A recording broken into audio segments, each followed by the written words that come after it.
Hi there, this is John Wilkinson from History Made Easier, and this presentation, dealing with Hitler's rise to power, will help you direct your revision and your thinking on 6 important factors and give you some new things to think about in order to help you lift your work so you can get that A star. The context is the Great Depression and unemployment. Now I want to say a few things about unemployment. You will, of course, make use of the numbers, but don't forget that behind the numbers there are more people affected. Wives, children, parents maybe. And there were those who weren't registered as unemployed. So that it has been estimated that well over 20 million Germans were affected. And well as we might use statistics, it is the misery behind those stats that really matters. The other thing I would say is that there seemed to be no end in sight. And we should think about how that affected people psychologically, and of course, when they came to vote. Finally, I would say that the Depression, for many of those 20 million Germans, was now the 3rd disaster they have faced in their lives. There was the war, then 1923 and hyperinflation, and now this. Add it all together, and no wonder Germans turned to the extremist parties in such numbers. It would perhaps be more surprising if they hadn't. But also a part of the context was the way in which successive governments, from Muller's government to Bruning's, von Pappen's and Schleicher's, all failed to deal with the Depression in a way the people wanted them to, and deal with the politics of coalition government, a result of PR. Turning to organisation and planning, which I think is a very important factor. It's worth noting Hitler's first role in the Nazi Party was as its head of propaganda, and indeed the Nazis were always aware of propaganda's potential.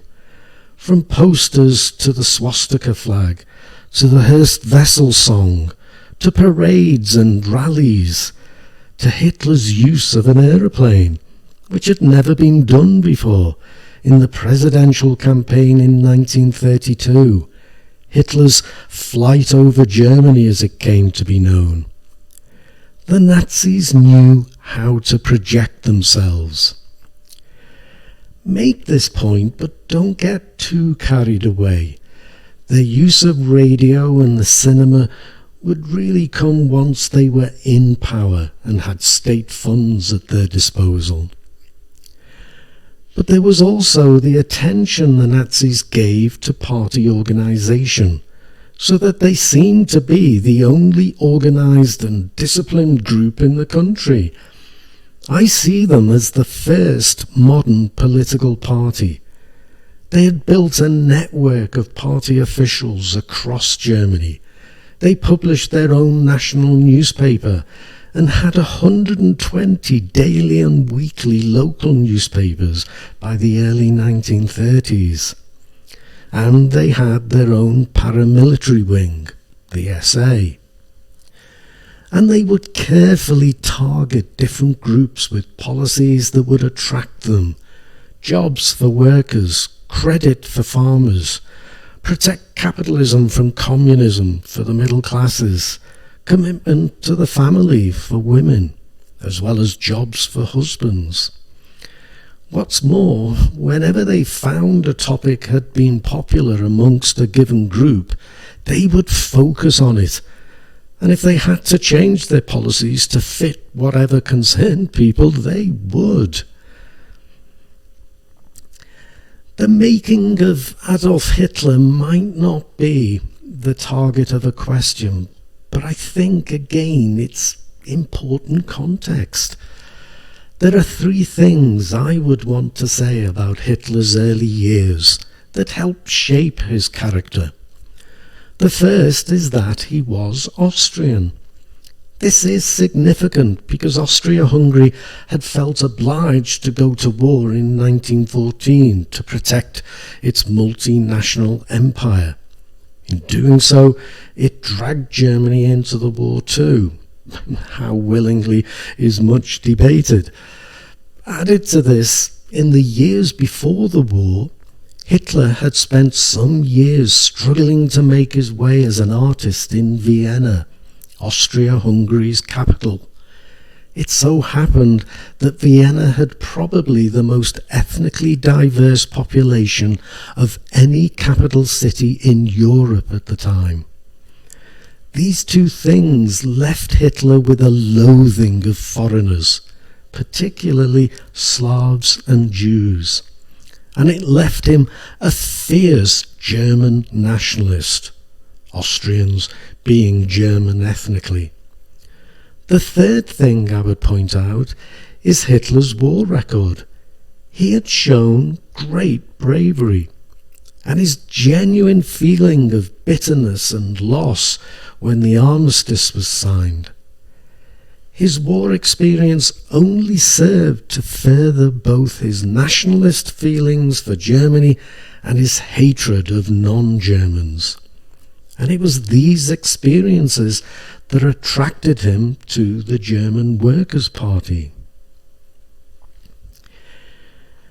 But Hitler's charisma is something that you might well use in your exam. Now, we might well look at pictures of Hitler today and think that he looks a strange character, a figure of fun. But the reality was very different.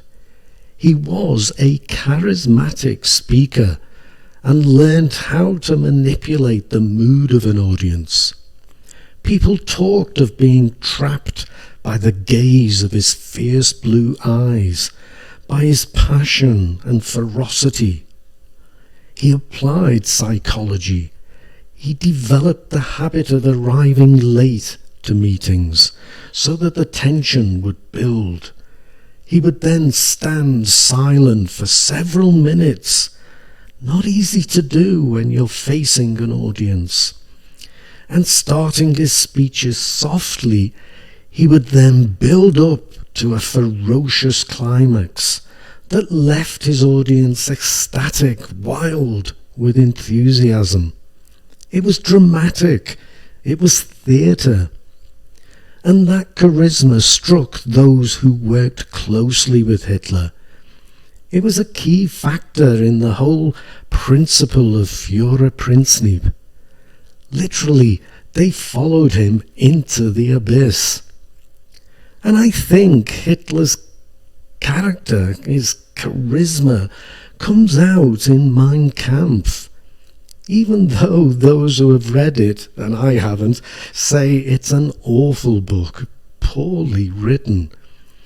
But my struggle could now be seen as Germany's struggle. Here was the man of destiny, the saviour of Germany. Policies. For every problem, the Nazis offered a solution, be it reactionary, radical, or revolutionary.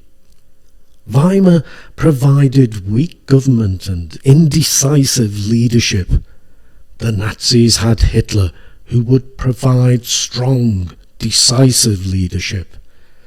Reparations had made the Depression so much worse in Germany. Then tear up the Treaty of Versailles and the reparations with it. Germany could fall prey to communism, not with the Nazis and the SA in charge. They knew how to deal with communists. And never mind that the Nazis were more often than not the cause of street violence. They would restore law and order to Germany's streets. Indeed, with their uniforms and parades, not just the massive parades at Nuremberg, but the parades in towns and cities all over Germany, the Nazis presented themselves as the epitome of order when all around seemed to be in chaos. As for the decadence of Weimar, the Nazis would restore traditional German values, the traditional values of the German peasantry. And what of the Nazis' appeal to the workers? Their 25-point programme included a call for improved welfare support, including old age pensions.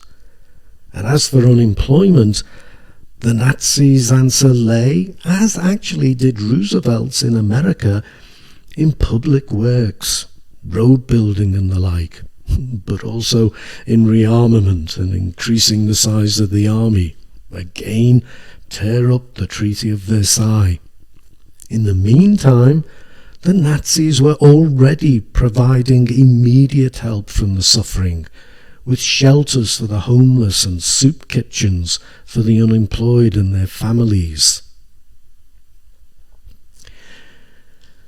So we come to the Nazis' vote. And some of this I've already said, but we often use the same material to answer different questions. Don't worry about doing that in your exam.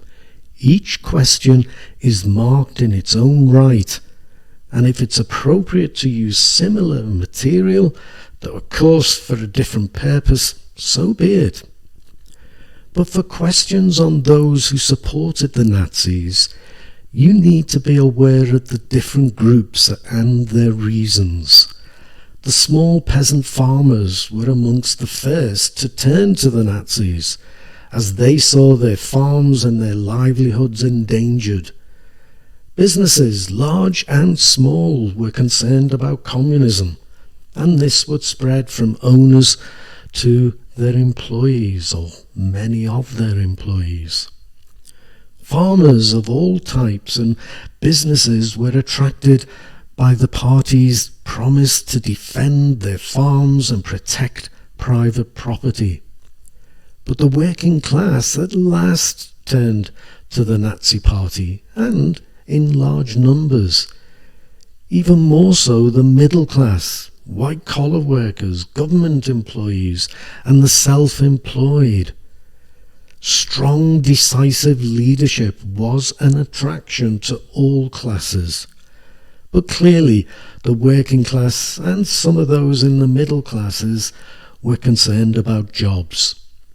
Incorporated into these groups were ex-soldiers, attracted to someone who offered strong leadership and who would overturn the humiliation of the Treaty of Versailles, whilst women looked at the party's commitment to the family as well as to jobs for their husbands and the promise of a brighter future for their children.